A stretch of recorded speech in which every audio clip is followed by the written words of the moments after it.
Herzlich willkommen beim Podcast Lauch und Locker. Der Podcast, in dem durch spezielle Formulierungen und schlechte Fragen grossartige Unterhaltungen und viel Verwirrung entstehen. Steckt euch mit Ohrenschmalz verschmierten Kopfhörer in eure tauben Ohren, legt euch auf euer seit 3 Wochen nicht frisch gemachtes Bett und klatscht laut in die Hände. Denn da sind wir, die unlustigen Lustigen, die Google-Nutzer und möchtegern Fameboys.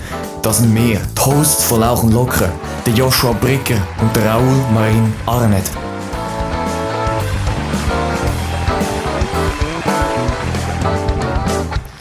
Und damit, Leute, Freunde und alle die draussen, herzlich willkommen zu einer nagelneuen Folge Lauch und Locker.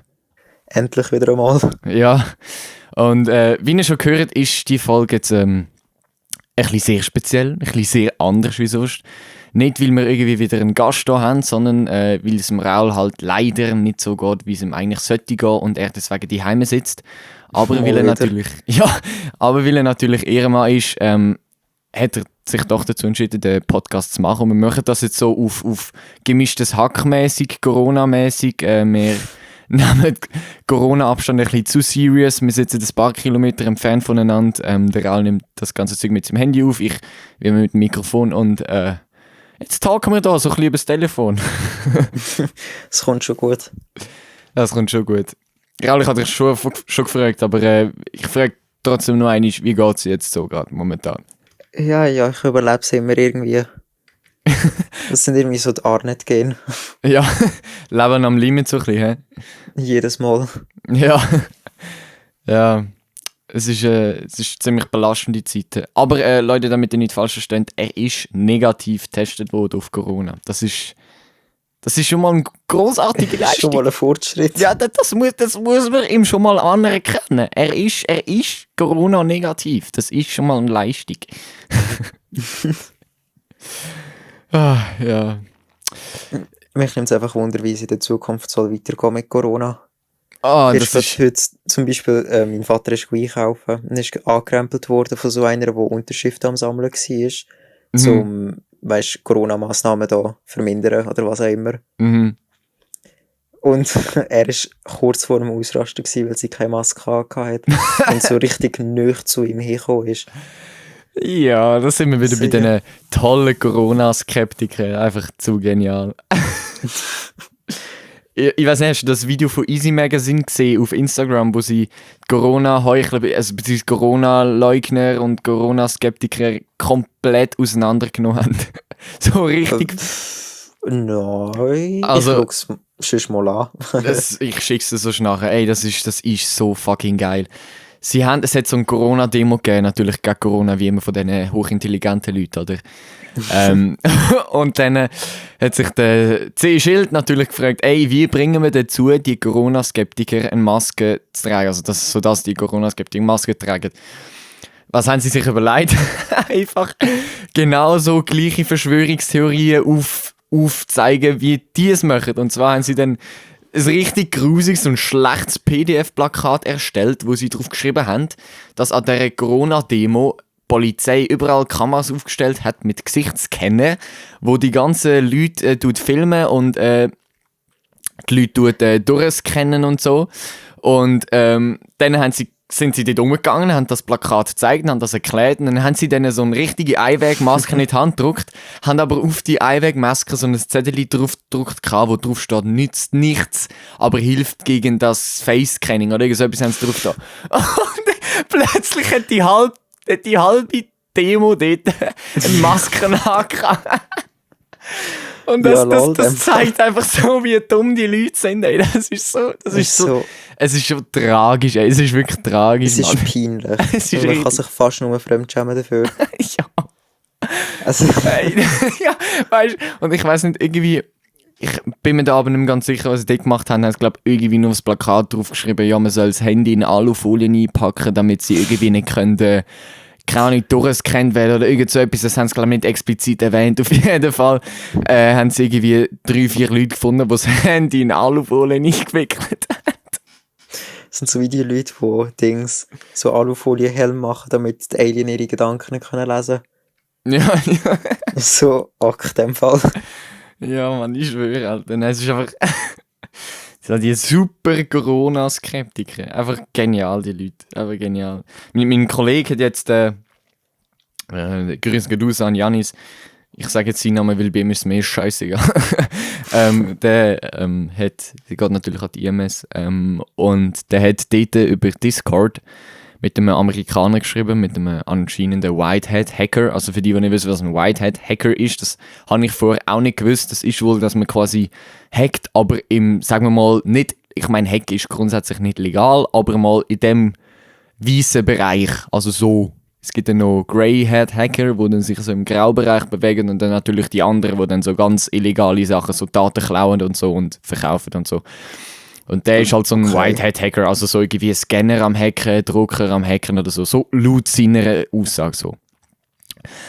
Der hat dann, der Jans hat mit ihm geschrieben und irgendwie auf einmal, also sie haben vorhin natürlich über, glaube Informatik oder Spiel oder so geredet, oder keine Ahnung.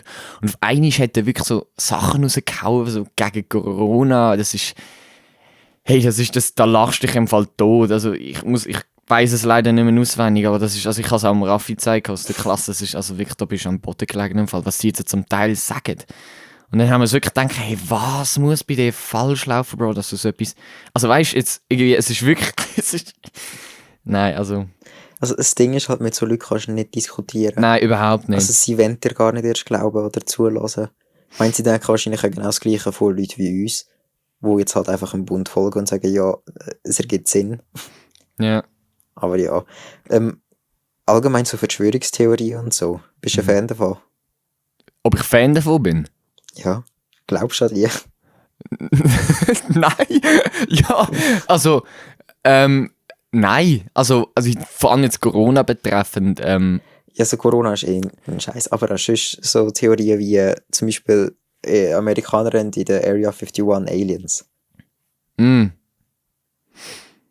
Ja, das Ding ist halt, ich behaupte nicht ich ziehe keine voreilige Schlüsse über Sachen, wo ich keine Ahnung habe und ich weiß nicht, was in Area 51 abgeht, aber ich würde es natürlich übelst feiern, wenn die dort so andere Kumpels und andere Dudes rumhängen haben, wo mir einfach von anderen Wesen, das wäre einfach easy chillig so stell dir vor, so ein Typ macht so ein Selfie mit so einem Alien, so hey, Hashtag Photo at Work und so. Nein, aber keine Ahnung. Also Corona muss ich sagen, ich bin nicht skeptisch im Sinn von wie tödlich es wirklich ist, wie gefährlich es wirklich ist, weil ich behaupte immer noch, der einzige Grund, wieso der Bund so Angst vor dem Virus hat oder wieso man von dem so Angst haben sollte, ist einfach, weil er sich so brutal easy und schnell verbreitet mit einer Inkubationszeit von etwa 2 Wochen. Deswegen kann man ihn halt einfach so schwer nachweisen. Aber trotzdem glaube ich, dass er nicht vielleicht ein bisschen, aber nicht viel tödlicher wie eine starke Grippe ist. Es ist einfach so. Ja, ich denke, das Ding ist halt vor allem in der Schweiz hat es ja viele alte Leute. Sehr viel. Ja. Und bestimmt auch viele in der Risikogruppe. Und ich glaube, das ist das Hauptproblem. Ich denke, die meisten jungen Leute würden das eigentlich überleben. Wäre halt eben, wie gesagt, hast einfach eine stärkere Grippe. Ja. Aber wenn jetzt so eine 90-jährige alte Frau mit dem angesteckt wird, sind die Chancen halt schon nicht so. Also je nachdem halt, wie stark sie es zeigt, aber... Ja, also ich habe schon mal am Anfang von der ersten Welle, habe ich schon mal so ein paar Insta-Stories rausgehauen, so eben zum Thema die bleiben und so Zeug, also ja, wo ich zugebe, ist vielleicht zum Teil ein bisschen offending, aber ich habe sehr viel zustimmende Rückmeldung bekommen, wo ich dann halt auch so Sachen geschrieben habe wie, was habe ich geschrieben, die Schwachen nimmt es, natürliche Aussortierung, natürliche Selektion, wo ich finde, das trifft irgendwie immer noch zu, also ich will jetzt nicht irgendwie Leute mit einer Immunschwäche irgendwie angreifen. Also ich meine, das Leben ist einfach hart. Ich kann auch... Nein, weißt du, also ich meine, das Leben als Immunschwachen ist einfach hart. Weil wenn du immunschwach bist, dann hast du auch mit einem Schnupfen und einer Grippe Probleme. Weißt du? So. Das Leben ist nicht einfach. Und natürlich die ganzen Krebskranken, die können überhaupt nicht dafür, dass sie Krebs haben. Die sind einfach dem Virus komplett ausgestellt. Die können fast... Ja, wenn die ihn haben, dann ist der Tod eigentlich sowieso fast klar, würde ich jetzt mal so behaupten. Wahrscheinlich stimmt es nicht, aber ich behaupte es jetzt einfach mal. Aber trotzdem, ich meine, vor allem mit der ersten Welle war es extrem gewesen, habe ich es wirklich schon mehrmals mitbekommen. Jetzt letztens übrigens auch wieder, so hochintelligente Exemplare. Da können wir uns gerade wieder auf die hochintelligente Exemplarfolge mit dem Raffi zurückbeziehen. Besonders am Anfang von der ersten Welle bin ich dann wirklich unterwegs gewesen und es hat ja dann geheißen, eben, das war ja wirklich im Lockdown gewesen, wo es geheißen hat, bleiben alle daheim. Oder kurz davor oder irgendwie so, um die Zeit herum. Und ich bin dann halt mit dem Velo noch irgendwo angefangen, glaube ich, einkaufen oder so für meine Mutter.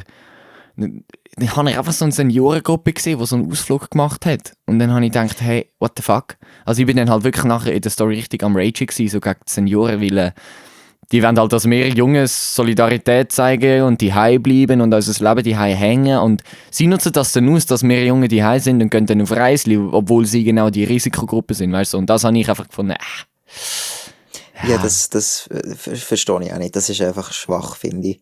Also das ist so, wir müssen Rücksicht zeigen, sie zeigen keine Rücksicht, ganz ehrlich. Können mich mal. Ja, und ich habe jetzt sehr lange geredet, was haltest du für so Verschwörungstheorien, so generell?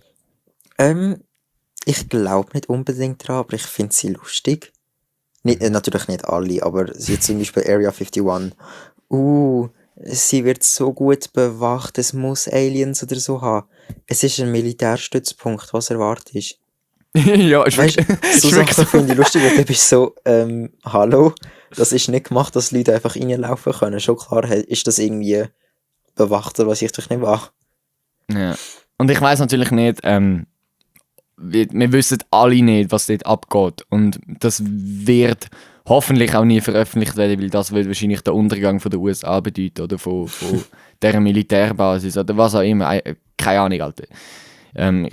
Aber was natürlich sicher ist, dass die dort spezielle Experimente durchführen. Damit meine ich jetzt nicht, dass irgendwelche Menschen irgendwo anbinden und dort irgendwelches Zeug spritzen, aber halt einfach irgendwie, keine Ahnung, alles mögliche an Experimenten, vielleicht physische Experimente oder chemische Experimente oder keine Ahnung, weißt du, vielleicht irgendetwas oder Waffen ausprobieren oder irgendwie neue Waffen designen, also so entwerfen oder keine Ahnung, halt einfach Zeug, wo logischerweise nicht an die Aussenwelt sollte gehen und ich finde, das ist auch überhaupt kein Problem, dass die das geheim halten, weil sonst ja. Und so Also Corona-Zeug? Also ich kann es halt irgendwie so wie nur belachen, wenn ein Corona-Gegner etwas dagegen sagt. Weil es ist so, es geht nichts zum dagegen sein, weil es ist da, egal was du sagst, you know. Also, das ist jetzt gerade richtig poetisch gewesen. Es klingt komplizierter, als ich es gemeint habe. Nein, es ist episch, red weiter, komm, mach so weiter. Weil das Ding ist halt, das ist so wie zum Beispiel jetzt mit der gleichgeschlechtlichen Ehe und so. Ich bin dagegen, weil ich nicht dran glaube, weil es gibt die nicht. Hä? Was? Die Leute gibt's. Was hast du dagegen zu sein? Aha. Weißt du? Aha. Ich hätte jetzt gerade gedacht, das war deine eigene Aussage gewesen. Bin ich gerade ernst verwirrt gewesen. Nein, aber nicht. Nein, ich finde so Aussagen, das ist dann einfach so, du kannst nicht einfach sagen, etwas gibt's nicht. Und, obwohl es direkt vor dir könnte stehen. Ja. Also, ist jetzt halt so mit dem Coronavirus eigentlich genau das Gleiche. Das ist einfach schwach, wenn du so kommst. Das gibt's nicht, ich glaube nicht dran. Also, der Gang, wo ins Spital und gang dir aushelfen und sag mir dann, ob es das geht oder nicht. Ja. Ja, ist eben schon so. Das ist so, hey. Das ist, ja, doch, stimmt eben schon. Und ich meine, weißt du, so, also ich finde so lustige, also ich finde, also die meisten Verschwörungstheorien finde ich einfach nur so lustig. Also weißt du, wirklich so richtig amüsant. Also so zum Beispiel irgendwie, dass die jetzt Corona oder den Lockdown nur gemacht haben, damit sie Tauben einfangen und Batterien austauschen. Also das ist so Ja, etwas. genau. Also weißt du, da frage ich Es mich gibt doch ja. die Theorie, dass Vögel auf den Strommasten hier landen zum Aufladen. Ja, stimmt. Das ist so geil. Stimmt. Ich glaube, wir müssen auch mal irgendwie so eine eigene Verschwörungstheorie erfinden. Bitte, das wäre verdammt lustig. Wenn wir das in dieser Folge machen oder wenn wir die in der nächsten Folge so raushauen, unsere Verschwörungstheorie so. Weißt du, was wir das bis auf die nächste Folge aufsparen? Dann Ja. können wir jetzt einfach mal noch besprechen, was wir schon wissen. Ich finde so Verschwörungstheorien in Filmen drin, weißt du, so Zusammenhang und so, ich finde die voll lustig. Wie meinst du? Also umso komischer sie sind, umso besser. Es gibt zum Beispiel eine Theorie, ich weiß nicht, Star Wars kennst du Charakter, nehme ich jetzt mal an. Ja, schon etwa, ja. Also Yoda ist der Begriff, ja, klar. Leia, der Ja. Leia. Ja, ich habe den Film Es- geschaut. Ich Ja, weiß ja, aber nicht also jetzt jeden einzelnen Pedo da drinnen auswendig. Aber ja, die Namen sagen mir schon etwas. es gibt die Theorie, dass irgendwie der Yoda Leia ihr echter Vater ist. Das ist so ein kleiner grüner Ich weiß nicht, aber ich finde, umso komischer so Filmtheorien sind, umso besser sind sie. Ich finde die so geil. So geil, Alter. So ein grüner, weiß auch nicht, was das ist, Kobold zeugt so ein Lea, Alter. Das Ja, wäre einfach so episch. Ock, in dem Fall. Lol, Alter. Aber mich nimmt es halt auch Wunder, wie so in der Zukunft dann Sachen, die jetzt so Witzli drüber gemacht werden, doch stimmen könnten oder werden. Also, you know. Ich meine jetzt nicht Corona oder so. Mhm. Aber es ist so kleinere Sachen, kommen plötzlich raus, ja doch, das ist wirklich so. Sagen wir jetzt mal Area 51. Mhm. Sagen wir mal, die haben nicht Aliens oder irgendwie so Sachen, aber sie haben Fragmente oder irgendwie so etwas gefunden. Zwar nicht unbedingt von einem Absturz, aber es ist irgendwie irgendetwas, oder? Okay. Und dann sagen wir in 100 Jahren, wo schon alle, das ist jetzt halt wirklich eine voll Theorie, was ich doch nicht war, einfach ein bisschen lustig gemacht. Kontakt mit Aliens ist mittlerweile normal, alles ist chillig und dann wird das einfach so veröffentlicht. Das ist so wie zum Beispiel mit den Luftaufnahmen, die man von feindlichen Gebieten gemacht hat im Zweiten Weltkrieg. Mhm. Du jetzt einfach im Internet kannst runterladen, was ich doch nicht war. Mhm. Also so Sachen, Gedanken finde ich noch lustig. Weil ich meine, die können auch hure nützlich sein. Zum Beispiel, eben die Luftaufnahmen werden jetzt für Archäologie verwendet. Weil man dort jetzt Sachen erkennt, die jetzt stattstehen. Ah, Was? lol. Also man erkennt Sachen von oben. Wo man jetzt nicht mehr kennt, ja. Genau, weil es überbaut wurde, ist man sich doch nicht wahr. Und das Ja. kann halt schon hure nützlich sein. Jo, geil. Aber ich glaube, das ist einfach wirklich etwas, wo du da ansprichst, wo sich jetzt glaube doch schon schnell lohnt, das schnell anzusprechen. Und zwar bin ich auch letztens in einer Story, also so zum Thema Normen und so, und wenn ist etwas wieder normal und wenn ist etwas irgendwie so gewohnt und so und ungewohnt. Letztens hat irgendjemand eine auf Insta so eine Umfrage gemacht, wo sie gefragt hat, was unsere Meinung gegen Homo-Ehe oder heiraten von zwei Homosexuellen und Adoption. Heisst Adoption von einem Kind? Ja, ich glaube schon. Ja. Wo da meine Meinung ist, dann habe ich etwas dazu geschrieben gehabt. Und ich kann das vielleicht so ein bisschen kurz zusammenfassen. Also eben zum Thema Normen und so. Ich habe das Gefühl, der einzige Grund, wieso momentan sich niemand könnte vorstellen, homosexuelle Ehe ja zu stimmen oder als normal zu betrachten, beziehungsweise dass die sogar noch ein Kind dürfen adoptieren. Das liegt, glaube ich, einfach logischerweise an unserer Gesellschaft, dass sie einfach irgendwie nicht dazu fähig sind, neue Normen anzunehmen und die dann auch wirklich so mit denen zu handeln. Also das ist zum Beispiel auch gerade Rassismus ist auch ein Beispiel. Ich meine, wie alt ist bitte Rassismus? Wie lange her ist das, was zum ersten Mal Rassismus gegeben hat? Ich meine, Dreieckshandel ist so der Höhepunkt gewesen, so Napoleon-Zeit und so, oder? Und, Also rassismusmäßig meinst du jetzt? ja. Immer noch. Okay, sorry. Ja, und bis heute existiert noch Rassismus, einfach weil es irgendwie die ganzen behinderten Leute, einfach die scheiß Gesellschaft es nicht schafft, jetzt eine neue Norm, und zwar, dass alle Menschen gleich sind, dass alle eigentlich gleich viel Recht haben, einfach anzunehmen, sondern irgendwie ist bei ein paar immer noch die Norm vorhanden, dass irgendwie eine andere Rasse, ich mache jetzt da mit meinen 4 Fingern Anführungs- und Schlusszeichen, dass andere Rassen weniger wert sind als irgendwie die. Und das ist genau das Gleiche bei der Homo-Ehe. Also, das irgendwie so, wenn das einzige Problem, also viele sagen ja irgendwie als Gegenargument zu einer Adoption von einer Homo-Ehe, also das Homo-Ehepaar ein Kind dürfen adoptieren, als Gegenargument sagen die nicht einfach so, ja, keine Ahnung, wie das Kind wird gemobbt oder so, das Kind wird kein normales Leben haben. Und ich habe mir dann einfach dort nur gedacht, ja, das Ding ist halt, wenn ihr es nicht schafft, eine neue Norm zu erstellen, und zwar, dass es Kinder gibt, die von homosexuellen Eltern großgezogen werden, dann wird das irgendwann mal genauso normal sein oder fast so normal wie Hetero-Ehe. Es ist einfach so, dass die das nicht schaffen, das anzunehmen und mit dem zu handeln. Es ist einfach so, das ist auch gerade, wie du gesagt hast vorher, irgendwie, vielleicht ist irgendwann normal, dass wir mit Außerirdischen zusammenleben. Das ist jetzt ganz weit hergenommen, aber weißt du, was ich meine? Und dann können wir auch nicht sagen, ja, die sind mehr wert oder die sind weniger wert, sondern dann leben wir mit ihnen zusammen und dann gibt es nichts anderes als das. Und ich kann jetzt nicht mehr reden, aber ja, jetzt mach du mal weiter. Aber das Ding ist halt, wenn jetzt eben zum Beispiel ja, das Kind wird gemobbt, weil jetzt irgendwie, sagen wir mal, ein kleines Mädchen hat 2 Mütter, dann ist so, wenn es gemobbt wird, dann liegt es an den anderen Leuten, ihre Kinder so richtig zu erziehen. Gott, ich kann das Wort nicht auf Schweizerdeutsch sagen. Das Erziehen. Danke. Bitte. Immer gerne. Einfach, dass sie niemand mobben und eben halt, wie du gesagt hast, alle als einfach normal anschauen. Und zum Thema Adoption. Ich finde es, also Frauen dürfen ja, glaube ich, Samenspende bekommen. Aber Männer zum Beispiel, sie könnten nur ein Kind adoptieren, wenn der eine Partner, glaube ich, ein Kind aus einer vorherigen Beziehung schon hat. Und ich finde das irgendwie recht komisch, weil das setzt voraus, dass jemand mal mit einer Frau muss zusammen gewesen sein. Obwohl ihm das eigentlich nicht das ist, was er will, ja.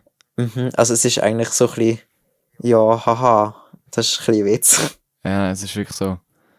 Das ist wie, ich kann kein gutes Beispiel dazu machen, aber das ist natürlich auch das Kind, also je nachdem wie alt das Kind ist natürlich für das Kind dann auch wieder etwas komplett anderes, wenn es sich daran muss gewöhnen. Like, es hat eine Mutter gehabt, es hat einen Vater gehabt und jetzt hat es plötzlich 2 Väter oder plötzlich 2 Mütter. Das ist natürlich auch so, komisch. Also ich stelle mir das so komisch vor, weißt du, was ich meine? So. Also wir müssen umzugewöhnen. Ja, genau, ja. Also, ja, ich denke, ich weiss, was du meinst, wenn, sagen wir jetzt mal, jemand, der 15 ist oder so, ja, ist vielleicht ein bisschen alt. das ist ein bisschen, egal. Adoptiert wird von einem gleichgeschlechtlichen Paar, dann kann ich mir vorstellen, dass es vielleicht komisch ist im ersten Moment, aber das ist halt eben, man gewöhnt sich dran. Aber wenn jetzt, also kleine Kinder werden ja eher adoptiert. Ich denke, dann ist es nicht so ein Ding, wenn jetzt zum Beispiel irgendwie ein 5-Jähriger adoptiert wird. Dann ist so, ja, mag sich nicht wirklich an seine lieblichen Eltern erinnern, dann ist es nicht so tragisch. Ja. Also zum Umgewöhnen. Ja, eigentlich schon, ja. Ja, das ist ein sehr heikles Thema so. Aber gerade mal, wenn wir jetzt gerade schon bei Homo Eons sind, wie stehst du dazu? Also jetzt so. Ja. Ich bin voll dafür. Also ich verstehe es. Man kann auch nicht sagen, ich bin dagegen, weil das gibt's nicht, wenn sie direkt vor dir stehen. Ich habe auch viele Kollegen und so, die nicht hetero sind. Ich kenne einfach allgemein viel und ja, ich meine, ich denke, es macht auch viel aus, ob man so bekannte, also Leute hat, die man kennt, wo es auch betrifft. Ich denke, mehr Leute kennen eigentlich Leute, die nicht hetero sind, als sie denken. Hat der Satz gerade Sinn ergeben? Ich weiss Ja, es doch, nicht. das hat Sinn ergeben, ja. Also du meinst damit, dass es bestimmt sehr viele Leute gibt, die Kollegen haben, von denen sie einfach nicht wissen, dass die vielleicht nicht hetero sind. Also vor allem jetzt so früher ältere Generationen, wo das absolutes No-Go war. Ja, wo das unterdrückt worden ist zum Teil schon, ja. Genau, dann ist das so, ja, haha, Ja. Plot Twist. Ja. Doch, stimmt einer schon, ja. Aber was ich noch lustig finde ist, das hast jetzt halt wirklich nicht mehr mit Homo und so zu tun, aber so Sachen aus der Vergangenheit, die wiederkommen. Jetzt 80er und so sind jetzt für ein Zeitchen wieder voll Ja, in so gewesen. Frisuren und Kleider und so, die Hosen und so, ja. Und ich find's voll geil. Ja! Aber die Vorstellung, in 40 Jahren, was ist denn, 2060, Ja. dann kommen wir so Das tut es- 10er, 20er Jahre Ja, wieder. dann... Tschüss, dann gang ich heim. Das wäre hure komisch für uns, dann, weil irgendwie ist das so, Ey, ich schwöre. ja, für die kleinen Kinder ist das alles neu und für uns, die dann irgendwie schon nahe 60 sind, Ja, so, ey, ist das so, was lol. haben wir jetzt? Ja. Ja. Nein, aber ich hätte es halt auch geil gefunden, wenn nicht nur der Kleiderstil oder das Teil generell von den 80er Jahren so ein bisschen angenommen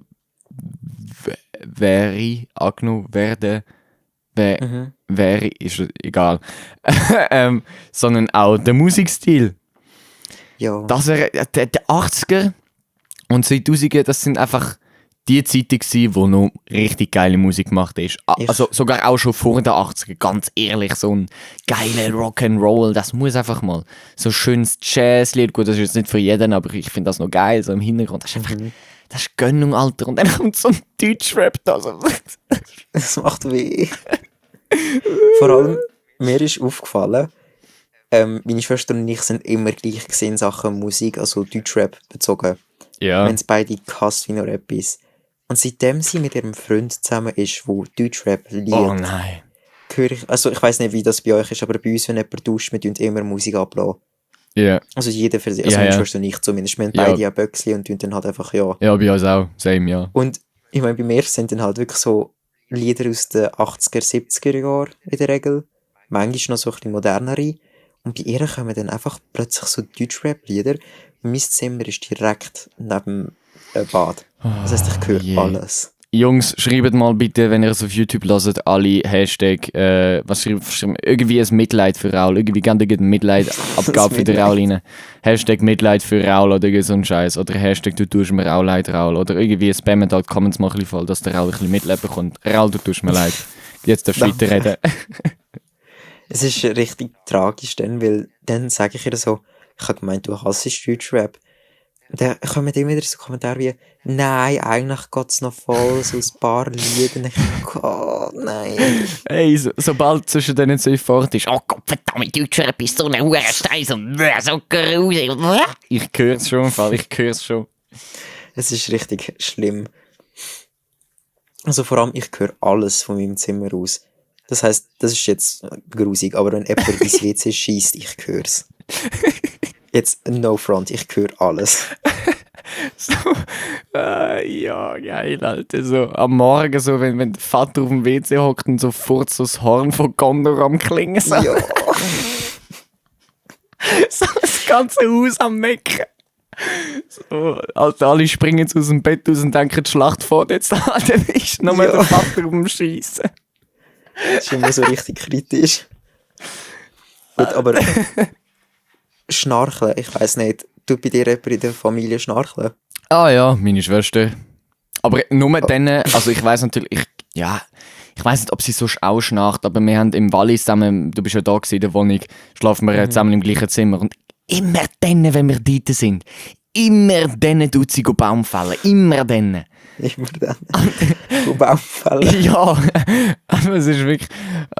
Ja, und mein Vater, der tut einfach ein bisschen lauter schnaufen, aber nicht schnarchen. Meine Mutter, die schnarcht auch amix, aber eher selten. Aber meine Schwester doch, ja, wenn wir zwei im gleichen Zimmer sind, dann gönnen sie sich schon mal eine Runde, ja, das ist. Aber ja.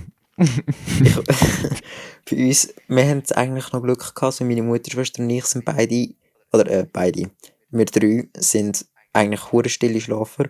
Nicht unbedingt in Sachen Bewegung in der Nacht, aber in Schnarcheln. Aber mein Vater, mein Gott, meine Eltern schlafen nicht mehr zusammen in einem Zimmer, weil er so laut schnarchelt. Ich vergesse nie mehr, wie meine Tante wohnt im Tessin und wir sind dort unten gewesen. Meine Eltern haben in einem Zimmer geschlafen, meine Schwester und ich in einem anderen. Yeah. Und wir haben einfach nicht können schlafen, weil irgendetwas so laut war. Wir haben jetzt ohne Witz gemeint, es war ein Tier draussen gewesen. Wir sind so nicht drauf klargekommen. Wir so, was ist das? What the fuck? Jo, Alter! Das war richtig am Eskalieren gewesen. So richtig Cartoon übertrieben, so wenn jemand schnarcht und die Wände anfangen zu vibrieren. So, genau so die. So. Ja, 1:1. Aber kennst du so, es gibt so geile Lifehacks gegen das Schnarchen, im Fall, das ist zum Schreien. Das ist das, ich habe wirklich meiner Schwester gesagt, wenn du das nein machst, also ich habe das, die eine habe ich schon bei meiner Schwester gemacht und das bringt im Fall wirklich etwas.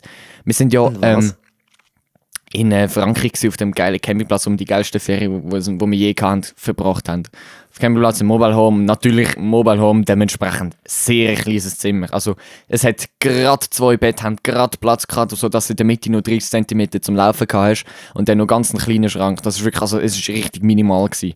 Und dementsprechend liege ich natürlich direkt neben meiner Schwester. Abgesehen, es fehlt nur, für das Doppelbett fehlen nur noch 30 cm ein Spalt zwischen denen. Auf jeden Fall, da hat sie sich natürlich mal wieder ein bisschen gegönnt, oder? Ich war mal wieder am Schnarchen gewesen. Und ich weiß nicht, ob ich das im Internet mal gelesen habe oder ob mir das mal irgendjemand gesagt hat. Ich glaube, ich bin nicht sicher, ich glaube, es hat mir mal mein Vater gesagt. Und zwar musst du, wenn Leute schnarchen, dann schnaufen sie ja, logischerweise im Schlaf, schnaufen sie ja durch die Nase durch und hinten dann durch den Rachen runter und so. Ich weiss jetzt nicht, wie Schnarchen entsteht, aber das ist jetzt nicht wirklich wichtig. Auf jeden Fall bin ich dann aufgestanden und habe ihr, es heisst, man sollte die Nasenlöcher zuheben, also so quasi die Nasenflügel zudrücken, sodass sie beim Einschnaufen kurz keine Luft mehr bekommt. Und ich habe das gemacht und der erste Effekt ist, also meine Schwester, muss man dazu sagen, die schläft wie ein Stein. Also like, du kannst reinkommen und... denkt, sie wacht einfach auf. Nein, oh, das wäre verdammt. Aber ich habe eine halbe Stunde gebraucht, mich zu überwinden, das zu machen, weil ich nicht pennen, aber ich kann sie nicht wecken. Aber schlussendlich ist das nicht passiert. Auf jeden Fall, ich schweife mir viel zu fest ab. Auf jeden Fall bin ich dann in der Hand ihre Nasenflügel zugedrückt. Und das hat dann mehrere Effekte gehabt. Zum ersten Mal ist sie so, ich sag mal, nicht wach geworden, weil das ist sie ja eben nicht, sondern sie ist eigentlich so weitergepennt, aber eben halt auch nicht. Man kennt es halt, wenn man so irgendwie so eigentlich wach ist, die Augen aber noch zu hat, aber einfach so in einem wacheren Stadium ist. Und dann hat sie sich erstmal umgedreht. Das heisst, sie ist von Rückenlage erstmal auf die Seitenlage, was ja schon mal im Schnarchen entgegenwirkt. Zweitens hat sie, weil sie keine Luft mehr bekommen hat, sie erstmal so ein bisschen hinten runtergezogen. Also ich mache es jetzt nicht ins Mikrofon, wie das schrotzgrusig, aber du weißt, was ich meine. So Schweinegrunzen, vielleicht, also, wenn du weißt, was ich meine. Ja. Und das heisst, dann ist erstmal der Rachen wieder frei von Schleim, falls das irgendetwas mit Schnarchen zu tun hat, was ich jetzt mal annehme. Und dann hast du erstmal wieder für eine Zeit lang Ruhe. Problem, wenn sie sich wieder auf den Rücken dreht, dann ist wieder... Und ja, und dann gibt es noch eine, die habe ich glaube auch von meinem Vater, die haben sie glaube mal im Militär oder so gemacht. Beim Schnarchen musst du Zahnpasta nehmen und in die Nasenlöcher hineinschmieren. Und dann zieht er so in den Nase und verreckst fast, weil du so scharfe Zahnpasta in den Rachen hast. Dann stehst du auf und bist fast am Sterben vor Husten. Aber es hilft. Es hilft. Ja, nein, ich glaube, Didgeridoo spielen, das hilft noch. Also natürlich nicht während dem Schlaf oder so. Aber so während dem Schlaf. Einfach das Instrument zu lernen. Die Leute sollen tatsächlich aufhören schnarchen mit der Zeit. Lol. Also das habe ich mal in so einem Bericht geschaut, glaube ich, oder gelesen, bin mir nicht mehr sicher. Aber ich habe es noch lustig gefunden. Das war das gewesen. Ah, lol. Lol. In dem Fall. Schön zu wissen. Ja, also Leute, was lernen ihr daraus? Didgeridoo, für alle die schnarchen. Ich habe einmal so eine Reportage geschaut, so, wo sie ausprobiert haben, so Leute, die wirklich, weil fuck ihrem eigenen Schnarchen nicht haben können schlafen. Like, das musst du dir mal überlegen, Kollege, wenn du so laut schnarchst, dass du wegen dem anderen am Schlafen nicht kannst einschlafen. Weißt du, wie heftig musst du... egal. Wir haben sie mal so einen Bericht gemacht, so Anti-Schnarchzeug, so Gadgets, die man auf Amazon und so kann kaufen. Und haben das so ausprobiert. Es ist einfach so, es ist so traurig. Also die meisten haben einfach irgendwie ein Gerät in so ein Mikrofon eingebaut. Und jedes Mal, wenn du schnarchst, weckt es dich einfach auf. So. Und dann sollst du dich wohl irgendwie umplatzieren und dann wieder versuchen einzuschlafen. Und das 500 Mal in der Nacht. So, das danke. Ist asozial. Das bringt's voll. Wegen dem höre ich sicher auf zu schnarchen. Ey, Gottverdammt, Mann. What the fuck? Nein, Mann, also bei so einem Gerät, ich bin so jemand, ich habe den hellsten Schlaf aus der kompletten Familie. Also, like, wenn am Morgen jemand aufsteht und ich nicht lang wach geblieben bin und nicht einen brutal anstrengenden Tag hinter mir habe, dann wache ich auf. Und wenn ich wach bin, dann kann ich nicht mehr einschlafen. Oder nicht mehr so richtig. Und das ist so ein Problem. Weil, like, so, wenn mein Hirn, wenn die paar wenige Hirnzellen, die da oben aktiv sind, dann braucht es das Dreifache von der Zeit, wie die aktiv sind, zum Runterfahren. Das heisst, was ich am meisten mache, am Abend lerne oder je nachdem auch Nachtschicht bis am 1 oder 2 mache, dann schlafe ich erst irgendwie am 4 Uhr ein und das ist ziemlich problematisch, wenn du am 6 Uhr wieder aufstehen musst. Das Problem habe ich hart nicht. Ich bin wie gemacht für den Schlaf. Schon, ich weiss nicht, aber teils Kinder müssen ja lernen schlafen. Ja. Wenn du weißt, was ich meine. Meine Schwester zum Beispiel hat auch hure Mühe gehabt einzuschlafen, weil meine Eltern nicht im Raum waren. Mhm. Also weißt, immer wenn sie angefangen hat zu schreien, sind sie gerade reingestürmt und haben sie halt beruhigt, was ich nicht war.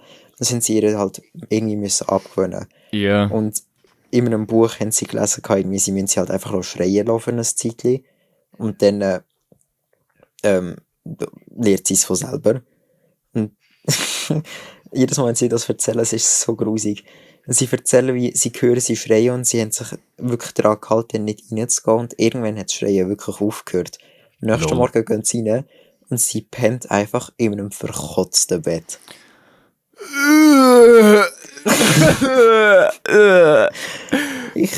Es ist so Aktenfall. Weh, Alter. Und ich war wirklich das reine Gegenteil von ihr gewesen, weil ich bin die ganze Zeit nur mal am Pennen gewesen als kleines Kind. Ich habe jetzt noch einen Schlaf wie ein Stein. Zum Beispiel bei meinem ersten Passfoto, dann musst du ja als Baby wach sein. Ich bin nicht wach gewesen. Also, wir sind zu einer Apotheke gefahren, dort haben sie aber machen sie auch die Fotos. Und meine Mutter hat mich nicht wach bekommen. Sie hat mich angestupst, geschüttelt, was ich doch nicht war. Ich habe einfach durchgepennt. Geil. Und es ist so, ja, lol, oder? Jetzt haben wir halt einfach die Babyfotos von mir am Pennen. Episch. Aber meine Schwester war auch schon für ihn als Baby immer so gewesen. Also, wenn die geschlafen hat, dann, oder ist es genau umgekehrt gewesen? Ich weiss einfach gar nicht. Ist meine Schwester gewesen, die ganze Zeit durch? Oh mein Gott, ich weiss es einfach nicht mehr.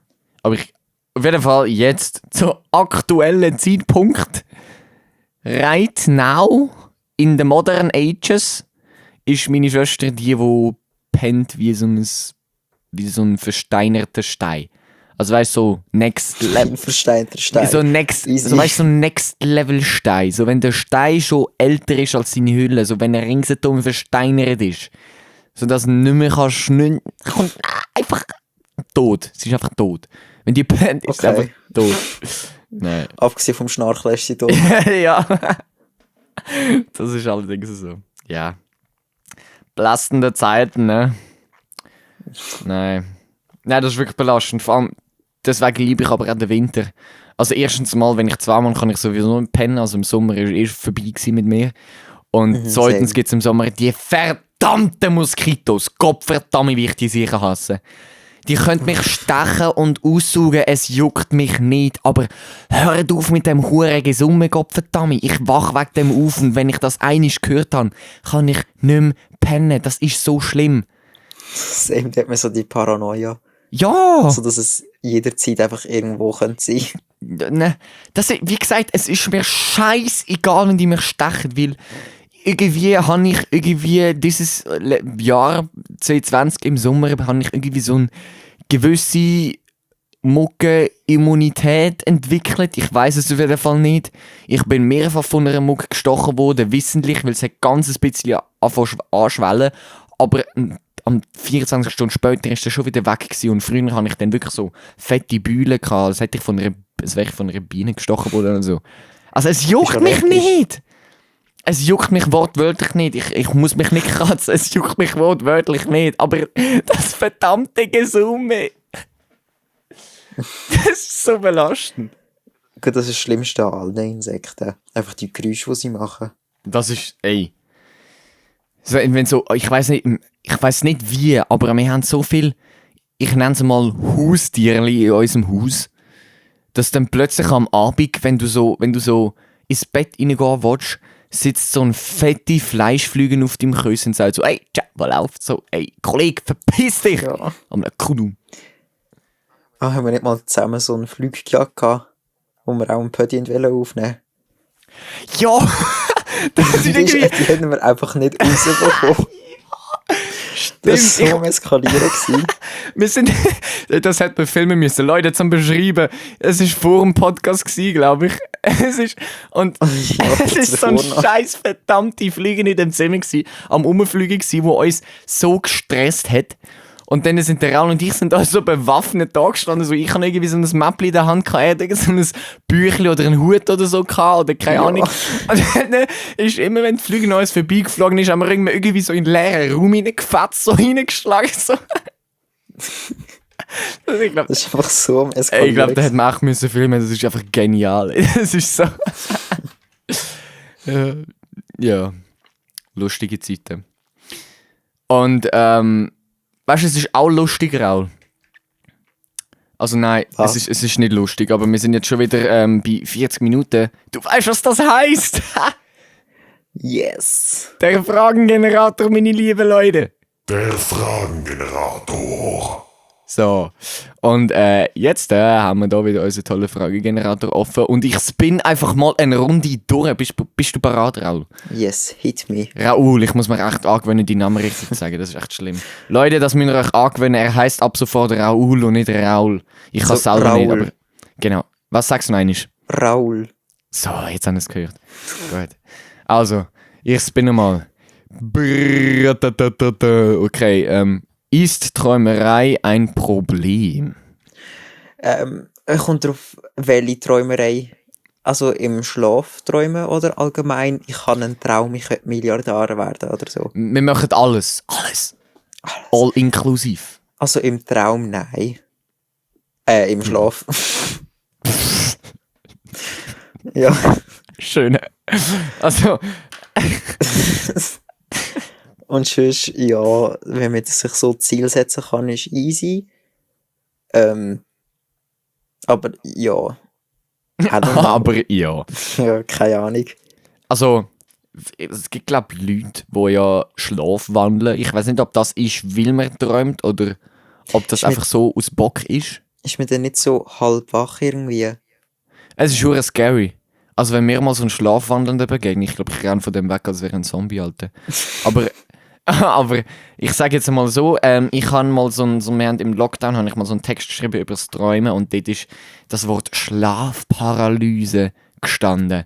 Und für all die aus unserer Klasse, die letztens den Franz-Wocki-Test hatten, wissen, dass Paralyse eingefroren heisst. Grob übersetzt. Ist Heisst das es erst also- eine Woche her oder sind es nicht schon 2? Es sind, glaube ich, schon fast 3. Ja.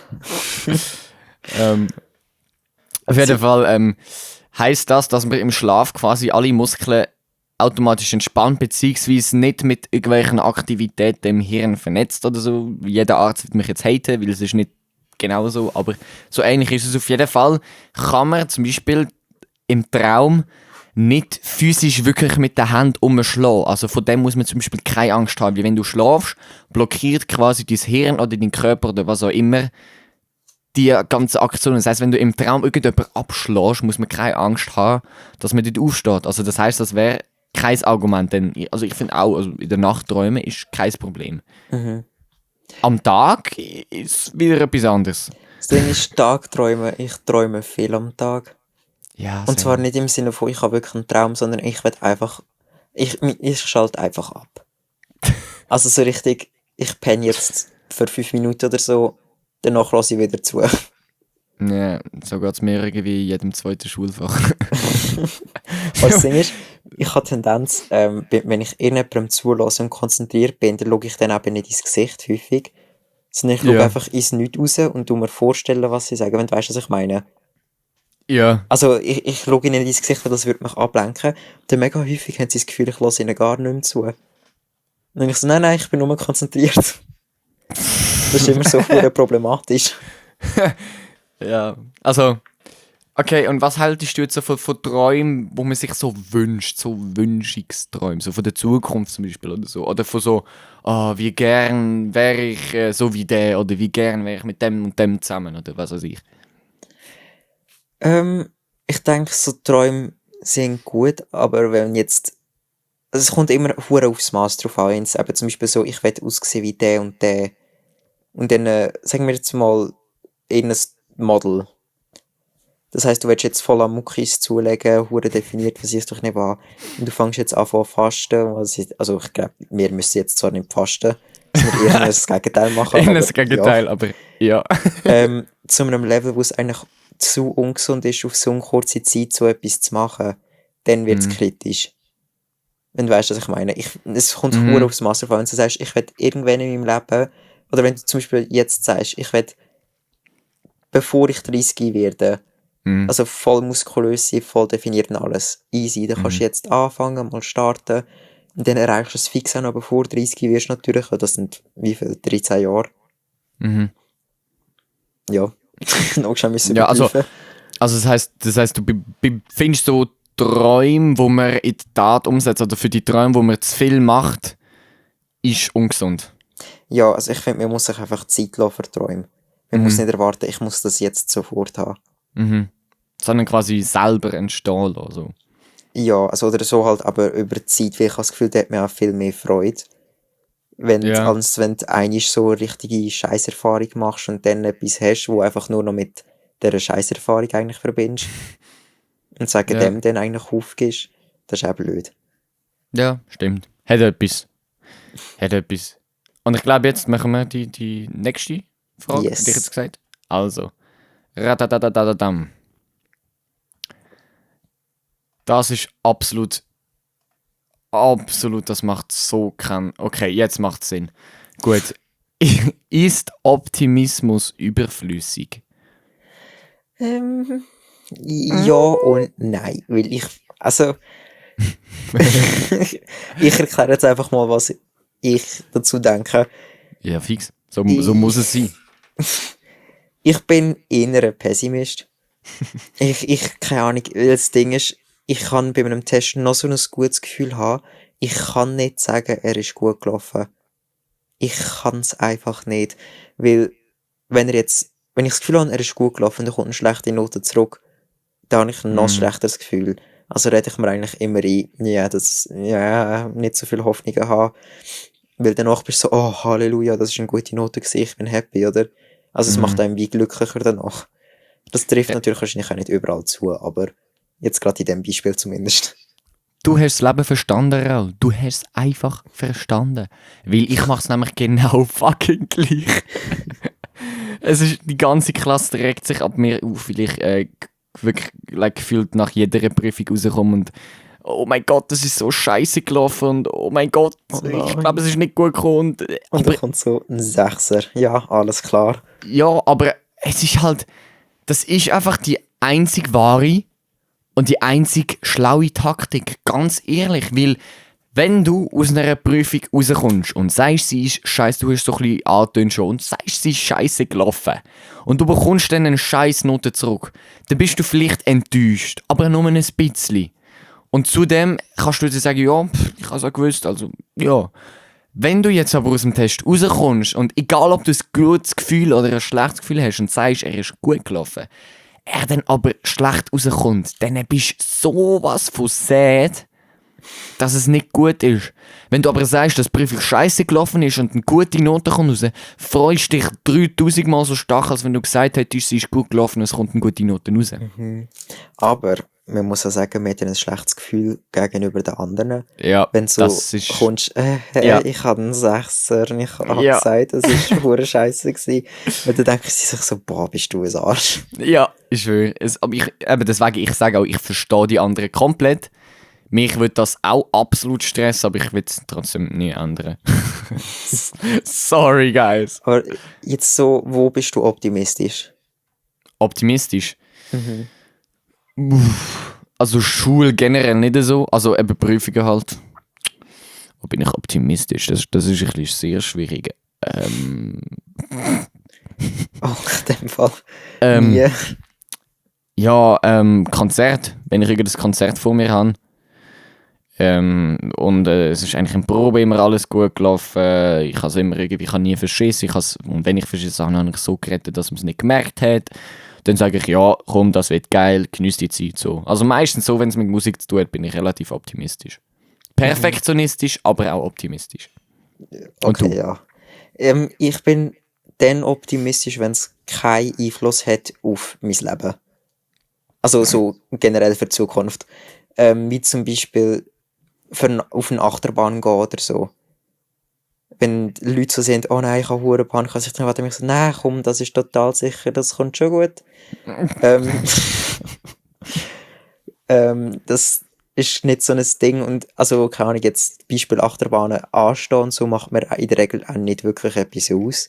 Wenn ich halt mal eine Stunde anstehen muss, dann stehe ich eine Stunde an. In der Regel habe ich noch jemanden bei mir, also so 6 Kollegen oder Familie oder so. Dann geht es auch schneller vorbei und dann bin ich auch eher optimistisch unterwegs. Aber wenn ich dann einiges mal in so ein Pessimismus-Tief gehe, dann ziehe ich das für den Rest vom Tag weiter. Dann ist das einfach so, nein.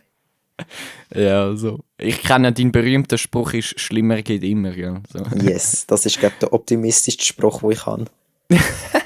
Was auch traurig ist. Ja. Gibt's noch eine? Easy.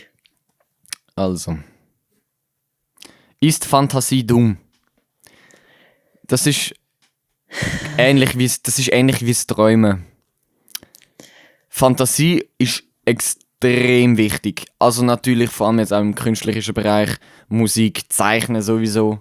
Es ist einfach unfassbar. Auch Photoshoppen, das ist jetzt inzwischen ja auch, glaube ich, Kunst. Ich weiß nicht, ob es anerkannt ist, aber halt alles so was mit Darstellung zu tun, da ist Fantasie natürlich extrem wichtig. Und natürlich bei irgendwie einem Filmdreh, wenn es dann irgendwie heisst, ja, da steht dann ein fetter Drache, der Feuer gegen dich spuckt und siehst, du stehst von einer blauen oder von einer grünen Wand. So, ja, okay, schön, jetzt muss ich mir das vorstellen.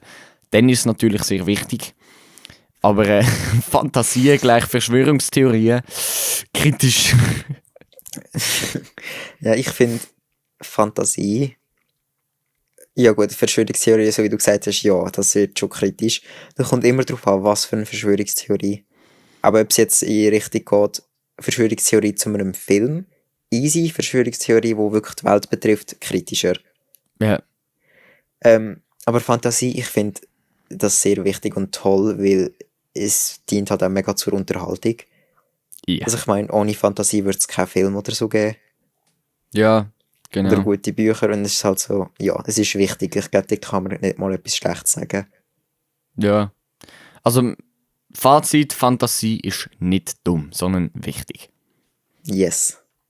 Gut, wir machen noch eine, hä? Yes. Was haben wir denn da noch? Ist... Das macht alles so wenig Sinn. Ist Alkohol hässlich? Okay, das können wir besprechen. Ist Alkohol hässlich? Also wir gehen jetzt mal von grusig aus. Oder? Von grusig? Ja gut, Also grusig oder hässlich, ich weiss nicht. Also meinst du geschmackmäßig? Ja, wir können ja das Optische und das Geschmackliche anschauen. Gut, fangen wir mal mit dem Geschmacklichen an. Der wichtige Teil. Also ich meine, Wodka und so, das ist halt wirklich nicht fein. Sind wir ehrlich. Da kannst du nicht... Ich halte es lieber, einen Drink zu haben, wo du einfach wirklich dran trinken kannst, ohne müssen zu husten. Und Wodka ist nicht so einer. Und darum gibt es dann auch noch so verschiedene, wie zum Beispiel Aloha, den habe ich noch gern, das ist der Ananas-Wodka. Der ist feiner, also auch natürlich auch nur für Schöttli, aber es ist geil. Ja. Und dann noch einen anderen, so einen schwarzen, der ist richtig geil. Jetzt schmeckst du nicht mal, dass es Wodka ist, aber... Saugefährlich. Yes, very much. Ich bin gestern mit den Klausklöpfer raus. Ich erkläre jetzt die Tradition nicht nochmal. Die es wissen, die wissen es, die anderen nicht. Auf jeden Fall ist es einfach ein Verein. Punkt, Ende aus. Sind wir gestern Abend draussen gewesen und an der Endstation angekommen, am Haus vom Vereinspräsidenten. Und der hat jetzt schon gewisse Sachen auf dem Tisch parat gehabt. So, es hat angefangen mit Bier, es sind schon ein paar Schnäpsel rumgestanden und so. Und ich habe mir dann erstmal so ein geiles Bier gegeben, das war noch verdammt fein, das war ein portugiesisches, keine Ahnung was es war, aber verdammt geil gewesen. Und nachher hat er so einen Schöttli-Ski vorgeholt, so einen alten Holzski, der ein Löcher reingebaut hat und dort Schöttli-Gläser reingestellt hat, richtig geil. Und dann, ich weiss nicht, kennst du das Röteli? Kirschlikör?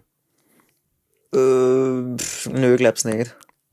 Der ist so gefährlich. Das ist, also ich meine, Likör generell ist sau gefährlich. Aber das ist, das ist so fucking süß und so fein gsi. Das ist aber wie Wasser. Und du hast den Alkohol so null geschmeckt bei einem Shot, bei einem fucking 40%er oder was der auch immer drin hat. Einfach richtig hochprozentiges Ding. Das ist so geil gsi, Alter. Also vom Geschmack her muss man sagen, sind gewisse alkoholische Getränke schon geil. Wobei ich muss sagen, sobald ich Alkohol schmecke, also so richtig, habe ich es nicht mehr gern. Hure traurig. Aber deswegen, ich bin so einer, ich trinke grundsätzlich nur Mixgetränke oder halt eben so Schöttlis, die so richtig geil sind. So. Ja, Und jetzt so der Optik. Außer du Ähm. willst noch etwas da dazu hinzufügen. ich muss gerade überlegen, habe ich etwas hinzuzufügen? Ja, nein, eigentlich nicht gross. Gehen wir zu der Optik. Gut. Real hat es okay gegeben. Also Optik. Da muss man natürlich wieder etwas anderes sagen, aber fang du mal an, ich rede viel zu viel. Ich habe dort nicht so viel Erfahrung in Sachen schöne Drinks und so, ganz ehrlich. Weil es ist halt, was du immer gross zusammenmischen. Ich bin jetzt auch noch nie in einem Bar trinken oder so. Aber, Mhm. ja, I don't know, aber so Sachen mit Orangensaft. Rote Drinks, was auch immer es ist, das sieht einfach geil aus, immer. Ja. Also, man muss natürlich schon sagen, so ein Hugo in so einer Bar zusammengemixt und dann so ein bisschen, es sieht schon geil aus. So. Oder ein Mojito. Ah, Genau, Mojito ist auch geil, ja. Und wenn es yes. natürlich so zu diesen Schöttlis geht, wo sie dann so anzünden, ich meine, das ist schon geil. Das Ding ist, ich habe hohen Respekt vor denen. Weil An- ich habe so, sobald irgendwie Feuer oder Hitze ins Spiel kommt, bin ich eine absolute Pussy. Geil, Also das ist so gut zu richtig. wissen. Ich habe schon Panik davor, Sachen aus dem Ofen rauszunehmen. Okay. Also wirklich so richtig. Ich kann noch so viele Händchen anhaben. Für mich ist das der Moment, wo ich schnell bewegen muss. Dann Also habe wirklich, ich packe das und wirf's hin. hab ich den perfekten Beruf für dich. Was kommt jetzt? Feuerwehrmann. Yes, of course. Am besten in Atemschutz drauf, wo in ein brennendes Haus hineinlaufst. Niemals im Leben würde ich das Beste machen. Leben. Ich bin nicht selbstmordgefährdet. Gut. Und vielleicht Alkohol als hässlich betrachten, mal so gesellschaftlich, wenn wir das mal anschauen, Umwelt, gesellschaftlich. Ja, Was sagst du dazu? also ich denke, Alkoholkonsum, es gibt mehr Abfall, weil du bekommst es häufig gar nicht mehr so recht mit, dass irgendetwas jetzt weggeht. Oder weggehen solltest, sagen wir so. Und eben Flaschen und so bleiben halt einfach liegen. Gesellschaftlich. Die Leute werden gefährlicher. Ja. Also ich meine, die Hemmungsschwelle ist halt schüch unten und es kommt verdammt darauf an, was für Leute es sind. Ich meine, teils Leute sind schon ohne Alk ziemlich aggressiv. Ja. Und wenn die dann noch Alk trinken, dann ist die Schwelle komplett weg und sie sind einfach nur noch «Hey, Brudi, Schlägle!» Ja. Also weißt du, und das ist so... Die Hemmungsschwelle komplett weg, ja. Das ist so ein absolutes Nein für mich. Ja, finde ich auch. Aber ich glaube, bei dem können wir es lassen. Ich finde das noch sehr tolles Thema, aber ich glaube, das war die letzte Frage, gewesen, oder? Oder wollen wir noch eine? Yes. Mir spielt es keine Rolle, wir können es auch lassen. Ja, das ist glaube ich, gut. Wir lernen da jetzt die Frage da. Ja. Raul, ich mach mal da weiter mit so, würdest du eher fragen? Okay. Es hat jetzt überhaupt nichts mehr mit Alkohol zu tun, einfach weil unser Podcast so random ist. Das muss einfach. Randomness ist wichtig. Aber würdest du lieber für immer die Wahrheit sagen oder für immer lügen, wenn du nur eins von beiden könntest machen? Für immer die Wahrheit. Ja. Ja, also ich meine, wenn immer lügst, super, oder? Frag dich irgendwie deinen Partner, liebst du mich? Nein! Das ist so fick dich. Fuck you, bitch! Das ist so easy in dem Fall. Macht so irgendwie als Frau, macht so die Mann dir so einen Heiratsantrag, willst du mich heiraten? Nein! Ja. Das wäre so mühsam, mit so einer Person zu leben. Ja, du musst immer so deinem Partner sagen, musst immer komplett umdenken, so bei Ja-Nein-Fragen oder so. Ich habe alles komplett umdenken. Bist du einkaufen? Nein. Ah, schön, was hast du alles gekauft? Ja. Und vor allem, wie sagst du denn negativ? Ich habe die Milch zurückgebracht. Das heisst, du hast Milch gekauft. Easy. Oh mein Gott, Alter, wenn man das weiterführt, holy fuck. Wenn wir alle... Das wäre eine schwierige Überforderung. Bro, da musst du... Oh, holy fuck. Das wäre so eine neue Zeit im Deutsch. So. Was gibt es? Es gibt Perfekt, Plusquamperfekt, Futur 1, Futur 2. Und negativ. Und dann gibt's noch wir müssen jetzt da die Zeit da benennen, du. Wie wollen wir da die Zeit nennen, wenn du alles zurückdenkst? Keine Ahnung. Was gibt Plusquamperfekt, plus wir müssen uns da etwas überlegen, Raul. Wir müssen jetzt da die Zeit, wenn man nur lügt, wenn man alles Gegenteil macht, hey, weißt du was, warte mal, ich gehe da jetzt mal auf Google Translate und ich gebe da jetzt mal lateinische Übersetzung. Ich habe gerade genau das Gleiche gemacht im Fall. Also falsch heisst auf Latein non recte. Non recte. Und Gegenteil heisst contrarium. Ja, okay, macht Sinn wegen Contra. Plus quam contrarium. Was ist dies gsi? Non recte. Okay, wait, das setzen wir jetzt zusammen. Was hast du gesagt? Also übersetzen lassen. Falsch. Falsch. Okay, non recte, gell? Ja. Non recte contrarium perfekt. Non recte contrarium perfekt, die neue Zeit im Deutsch. Es wäre, weißt du, geil, wir machen mal so einen Deutschaufsatz und so etwas reinhauen. Und dann So schreiben wir alles- so, hey, was für eine Zeitform das ist. Und sie einfach so, was? Gerade googeln, ob es das wirklich gibt oder nicht. Alles im non recte contrarium perfekt geschrieben. Das wäre richtig schlimm. Wir würden die Neubauer endlich mal auseinandernehmen, so wie sie uns Das wäre auseinandernehmen. hure lustig. Non recte contrarium perfekt. So, das habe ich mir jetzt gerade mal aufgeschrieben. Das ist... Da müssen wir, so, wie tut man dort werben können? Okay, nein, das lassen wir jetzt. Also, und wenn wir jetzt gerade von Zeiten reden, würdest du lieber in der Vergangenheit oder in der Zukunft reisen? Also würdest du lieber schauen, wie es in der Zukunft abgeht oder wie es lieber in der Vergangenheit abgegangen ist? Zukunft wette ich sie lassen, weil sie interessiert mich ganz ehrlich nicht so gross oder nicht so fest, wie sie sollte. Aber was ich würde wählen, ich würde jeweils zurückgehen in die Zeit und die 7 Weltwunder anschauen, in der wirklich Höhe von ihrer Zeit. Wie zum Beispiel die hängenden Gärten von Babylon oder die hängenden Gärten der Semiramis. Die sind ja halt einfach verschwunden. Also weißt, Ja. niemand weiß, wo die wirklich sind. Und das fände ich so geil, das zu finden, weil in allen Beschreibungen, die von denen siehst, sind die halt so schön beschrieben. Und das wäre schon geil zu sehen. Und bei dir? Also ich bin unschlüssig. Weil ganz ehrlich, ich habe es schon oft erwähnt, ich bin so Fan von moderner Technik. Ich glaube sogar, ich würde gerne in die Zukunft reisen wollen, einfach zum schauen, wie leben die Menschen, wie sieht unsere Erde aus in der Zukunft.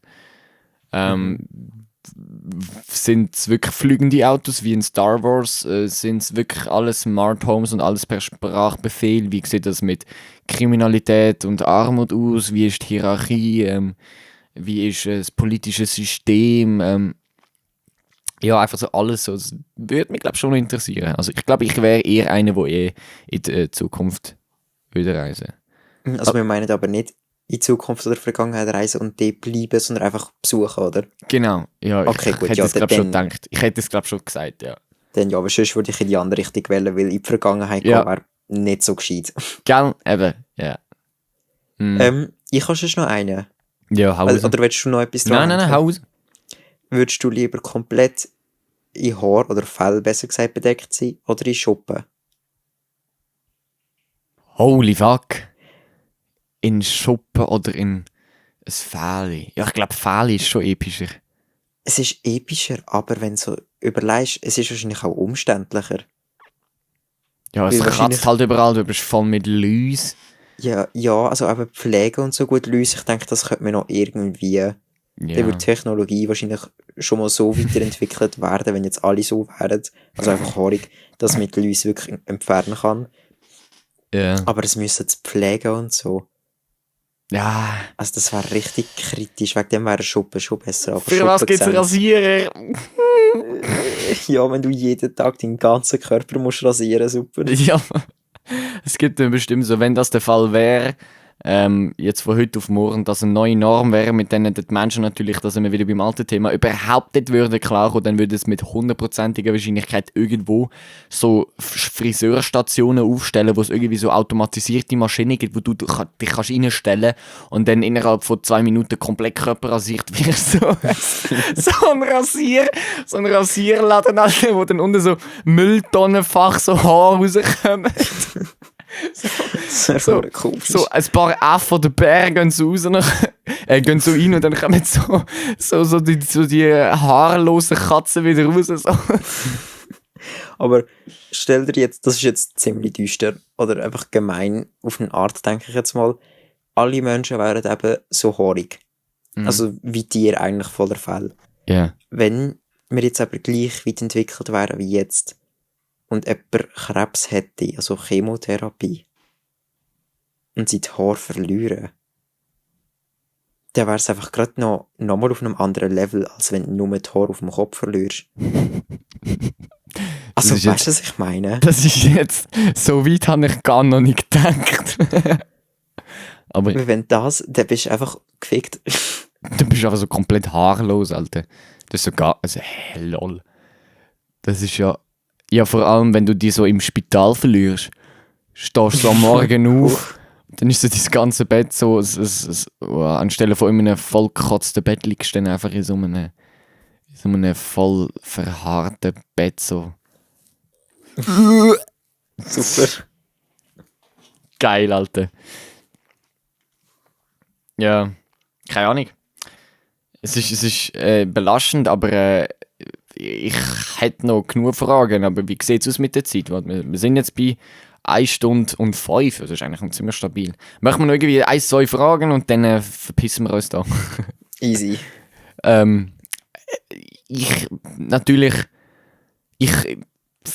Ich freue nie wieder Musik hören oder für immer den gleichen Song. Das ist das. Also, wieso habe ich jetzt so viel Überwindung gebraucht für die Frage? Ich habe keine Ahnung, aber ja, hau mal raus. Also ich soll... Ja. Aha, okay, sorry, ich war gerade vorher los gewesen. Würdest du lieber die Fähigkeit verlieren, zu lesen oder zu reden? Du Möcki, ich habe dir gerade eine Frage gestellt. Ich glaube, du hast die gerade voll nicht mitbekommen. Aber oh ist nein, gut. habe ich nicht. Sorry. Ich beantworte jetzt so die Frage. Sag nein, was hast du gesagt? Ups, nein, sag du, was du gesagt hast. Das ist jetzt voll über meinen Kopf. Oh mein Gott, ey. Aber zum Glück hören zu dem Zeitpunkt nicht mehr viele Menschen. Also, nie wieder Musik hören oder für immer den gleichen Song? Aha, das ist doch die Frage. Ich habe gemeint, du hast gesagt, ja, nein, das ist selbstverständlich irgendwie so etwas. Ich gerade so, okay, in dem Fall meinte die doch nicht ernst, oder was? Ich so, okay, in dem Fall gehe ich mal weiter. Ja, schön. Also, weißt du die Frage noch? Ja, dann würde ich eher halt immer das gleiche Lied hören. For real? Also, ich meine, anstatt keine Musik. Oder habe ich dich falsch verstanden? Nein, aber, Brudi, wenn du dein ganze Leben, dein ganze fucking Leben den gleichen Song musst hören. Aha. Das ist ja, du weißt schon, dass das zum Teil anscheinend, ich weiß nicht, was daran stimmt, aber dass in der Foltermethode wird genutzt, dass man mehrere Tage lang immer das gleiche Lied hören und das ist sehr wirksam. Ja, also, nimmst halt einfach so ein stündiges Opernstück.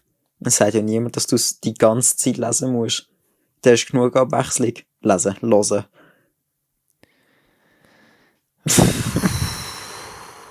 Das Ding ist halt, ich würde mich sogar als Musiker dafür entscheiden, nie wieder Musik hören. Huch. Ich würde es einfach selber machen. Ja.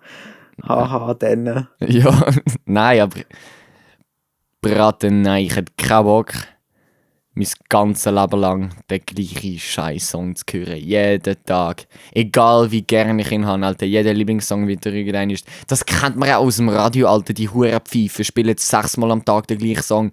Ey, nach einem Tag Radio hören kannst du ihn nicht mehr hören. Jetzt kommt die Frage, der Song, wenn er jetzt zum Beispiel einen neuen Cover bekommt oder einen Remix oder so, aber es ist immer noch das gleiche Lied, gilt das dann auch oder nicht? Nein. Ah. Es ist exakt der gleiche Song. Nicht der gleiche Name und dann anderer Inhalt. Es ist genau der gleiche Song.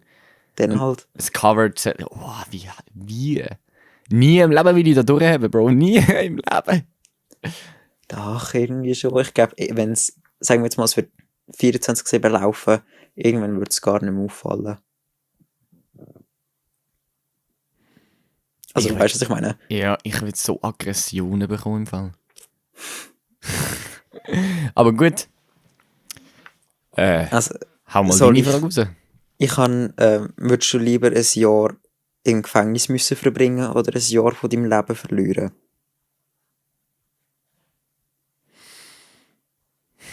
Was würde verlieren heißen? Das Jahr vom Ja, du Leben. würdest einfach ein Jahr weniger leben oder überspringen. Entweder oder. Weil das Ding ist, 2020 zu überspringen, es klingt nicht schlecht. Ist es so. Aber trotzdem ist halt auch im Gefängnis sein, das klingt hure falsch, aber trotzdem ist auch im Gefängnis sein eine wertvolle Erfahrung, weil du nach dem Jahr garantiert dein ganze Leben mehr wertschätzen weißt. Und ich glaube, wenn du halt eben einfach ein Jahr überspringst oder fortschmeißt, sammelst du in diesem Jahr keinerlei Erfahrungen. Du hast keine andere Weltanschauung, du überspringst einfach nur ein Jahr, du schmeißt es einfach weg. Und wenn du jetzt im Gefängnis bist, ich sage jetzt nicht, dass das nicht wegschmeißen ist von deinem Leben, also mach keinen Scheiß, Jungs. Aber ich sage einfach so, wenn in dieser Situation, wenn ich zwischen denen zwei entscheiden würde ich wahrscheinlich ein Jahr im Gefängnis wählen, weil dort triffst du wenigstens noch Leute. Du hast, wie gesagt, du machst eine Erfahrung, und wenn du wieder rauskommst, schätzt du alles 3000 Mal mehr. Frische Luft, ein eigenes WC, ein eigenes Zimmer. Je nachdem, wo du im Gefängnis bist, keine Schlägerei oder keine Todesangst mehr. Oder vernünftiges Essen, deine Kinder sehen, wenn du Kinder hast, oder deine Kollegen sehen, mit machen zu können, was du willst, rausgehen und machen, was du willst. So, das ist irgendwie so. Ja, ich glaube, es kommt darauf an, wie alt man wird werden. Weil, sagen wir jetzt mal, ich wüsste, ich werde irgendwie 93. Dann würde ich sagen, ja, easy, zieh mir ein Jahr ab. Ich will nicht so lange leben. Ja, true. Also weißt du, weil wenn du Ja. 93 bist, dann kannst du nichts mehr allein machen in dem Sinn. Oder Ja, true. die allermeisten. Mhm. Aber wenn du jetzt weißt, du stirbst schon relativ jung, sagen wir so, mit 40 etwa, Mhm. dann ist, ja, kritisch. Dann schon eher Gefängnis. Mhm. Stimmt schon. Aber es ist generell, also ich nehme natürlich beides eigentlich eine Verschwendung vom Leben. Also ganz ehrlich, vor allem so die Leute, die irgendwie in ihren jungen Jahren ich beziehe mich jetzt auf ein Land, wo wir alle wissen, dass es so ist, USA oder im Kontinent Amerika, dass einfach, wenn so 17-Jährige einen Mord begehen und dann für 25 Jahre ins Gefängnis dürfen oder noch länger. Dürfen, haha. Boah, lol, mühend. Dumm bin ich. Ich meine, dann sind die eigentlich genau in dieser Zeit im Gefängnis, wo sich das Leben wo das Leben am meisten lebenswert ist. Genau in den jungen Jahren zwischen 17 und 33. Das ist genau so die Spanne, wo du eigentlich am meisten kannst machen, am meisten kannst reisen, wo du alles kannst mitmachen. Weil ab 30, behaupte ich mal, geht es langsam bergab. Ja, wahrscheinlich schon ein bisschen vorher. Ich glaube, oder zumindest die körperliche Höhe ist doch so circa mit 21 erreicht. Mhm. Und danach geht es nur noch abwärts. Ja. Ja. Ja, ist so. Also Leute, baut keinen Scheiß, gönnt nicht ins Gefängnis, aber schmeißt dann nicht einfach ein Jahr weg. Und wenn ihr müsst entscheiden zwischen Gefängnis und das Jahr wegschmeißen, dann wählt weise. Das interessiert mich übrigens auch noch. Leute, schreibt das. Schreibt uns das mal, schreibt das in die Comments oder schreibt uns das mal persönlich so. Was würdet ihr? Ein Jahr Gefängnis oder ein Jahr wegschmeißen? Ist, glaube ich, noch interessant.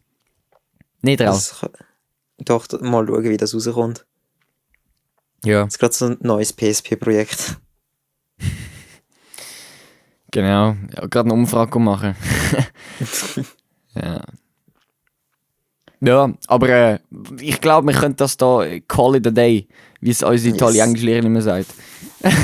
Oder wir nähern uns dem Unterrichtsende. Nein, wir nähern uns dem Schluss. Das ist unser Mathe-Lehrer. Sehr toll, sehr toll. Ja, Raul, ey, merci vielmals, dass du dabei bist, obwohl es dir nicht wirklich gut geht. Und ich finde es cool, dass wir es so irgendwie organisieren können. Und ich hoffe, das funktioniert irgendwie im Nachhinein. Ja, das kommt schon gut. Und euch allen draußen, für die sich Folge 5 gegönnt haben, Props an euch, dass ihr das durchgehalten habt. Props an euch, dass ihr das gelassen habt. Und danke vielmals für eure Unterstützung. Und ja, bis zum nächsten Mal. Ciao zusammen. Das war es leider auch schon gewesen. Die schlechten Fragen sind alle beantwortet und die unlustigen Witze von den spontanen Gulu-Gulu-Nutzer und möchten gerne Fanboys Josh und Raul beantwortet wurden. Wir hoffen, dass es euch eure Zeit wert war, unseren Blödsinn anzuhören. Falls ihr noch irgendwelche Fragen oder Ideen hättet, könnt ihr die uns gerne einfach anschmeißen. Und wir bedanken uns ganz vielmals für eure Unterstützung. Bis zum nächsten Mal. Ciao zusammen. Peace out.